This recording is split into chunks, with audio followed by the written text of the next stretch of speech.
Top 10 right now is on Saturday, 6 p.m. Eastern, 7 p.m. Eastern. Sarah Langs of MLB.com was part of our Sabermetrics Super Panel this year. It was fun doing the list, right? You enjoyed it? Oh, yeah, a lot of fun. We had Ben Lindbergh, Mike Petriello on the Sabermetric panel, and we all don't think alike, by the way. You think, oh, we're all in lockstep with each other. A lot of things are similar, so let's focus on what was different. Here's one thing. With you or the Shredder, me, and the rest, Pete Alonso was tough at first base. How great do you think Pete Alonso is? You went very high on Alonso. Yeah, so I had him second, which was higher than anybody else had him. And I think that a lot of it was based on promise. You know, I mean, we saw him set the rookie record. He's certainly gotten off to a great start in his career, and he's 25 years old. A lot of the other guys on that list were a little bit older, but really his quality of contact is what stood out to me throughout the year to show that he wasn't just a 2019 home runs guy, that he's going to be a guy who hits a lot of home runs. I don't know if he'll hit quite as many. I don't know if he'll hit 53 home runs again in his career, but he seems like he's going to be in that 35 plus 40 home run range, and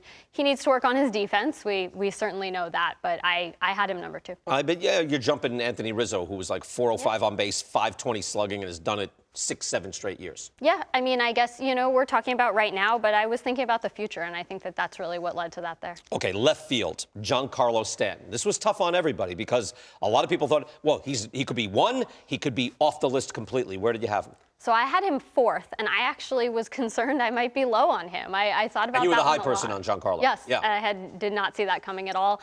And again, that's kind of based on promise and track record. You know, it's based on what we've seen from him. His quality of contact numbers were really good in the bit of 2019 that we did see. And Fangraphs, the Steamer projections, actually have him at 49 home runs this year, which would lead the majors on their list ahead of Mike Trout and a lot of other guys. So I honestly didn't expect to have to defend this one this direction, but, you know, here I am. We had a bunch of people down at number 10, sometimes off the list. Left field was weak, though, so I think I had him 6th, because even it's not a strong field. Right field, very different story. Do you go Yelich or Mookie Betts? So I went Yelich. I thought about it a long time. It's hard to overlook the fact that he's basically been Barry Bonds for a year and a half now. And I know he had injuries. I know that, you know, he didn't finish off the season, but I just couldn't look past all that he's done there. His base running, everything. He feels like almost a complete player. I would like to see his defense be a little bit better, but I would have been completely fine picking Mookie as well. I went Yelich, and I thought it was clear offensively. Catcher. We both went old guard, but in a different direction, because the old 1 and 2 was easy. It was Yadier Molina, Buster Posey. Actually, it was Posey ahead of Molina most years. Nobody, I think, except the two of us, had either guy in there. You went Posey. Why? So I'll admit, and I think I said on the show, it was a bit of a nostalgia pick. You know, he did play well when he was around last year, but mostly defensively, mostly behind the plate. And I think that's where a lot of his value comes from. Even now, as we've seen him slow up offensively, he's been a really good defensive catcher. And he was 6th in framing in runs extra strikes, which is the StatCast framing metric in 2019, despite not playing a whole lot. So I just thought that brought a lot to the Giants. And, you know, I'll admit it was a nostalgia pick, but I had a number to back it up. Look, catching is also weak, so it's not like it's insane to say I'd rather have the next 6 months with Buster Posey. That's what I challenge the crew on when this airs. I'm wondering, in the real world, given that catching, you're not talking about great players or guys who are catching 150 games anymore. There's no Salvador Perez doing that anymore. Wouldn't you want Yadier Molina better than most of the catchers, except for guys like Real Muto or Grandal? And the answer was, from all of you guys, no. So what are you not seeing that? And usually I'm on the other side. Cardinal fans are killing me for saying, hey, Molina is good, not great, but still those intangible things that are actual tangible things, leading a pitching staff, and he hits a little bit. I'm stunned nobody even found a room for him in the top 10. Yeah, I'll admit he didn't even come up when I was typing through and sort of thinking of guys initially. And Posey didn't initially either.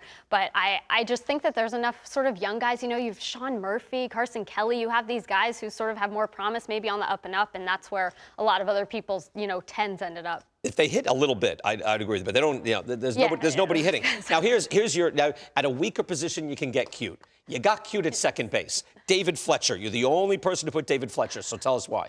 I put him there because we send out StatCast emails every day during the regular season, and a lot of things will have to do with plate discipline, because obviously those can be StatCast stats, and I must have written David Fletcher's name like 100 times this year, and I really started to pay attention to what he was doing, and what he is doing is having an elite contact rate. He had a 91.1% contact rate, which led the majors, which means that all his expected batting average was super high. He was upper 90s percentile in that, and and his plate discipline was just outstanding. Yeah. Not swinging and missing. I know that that's not all you need, but he's also really good on defense. We learned again when the infield outs above average came out last week. What's that? I like that you take a flyer on somebody. I think we all do that. If the position is weak enough, you kind of sneak your guy in at 10th or 9th, and you take like in fantasy baseball. Exactly. I'm going to take a flyer on this guy. Oh, great stuff. I enjoyed doing the back and forth with you.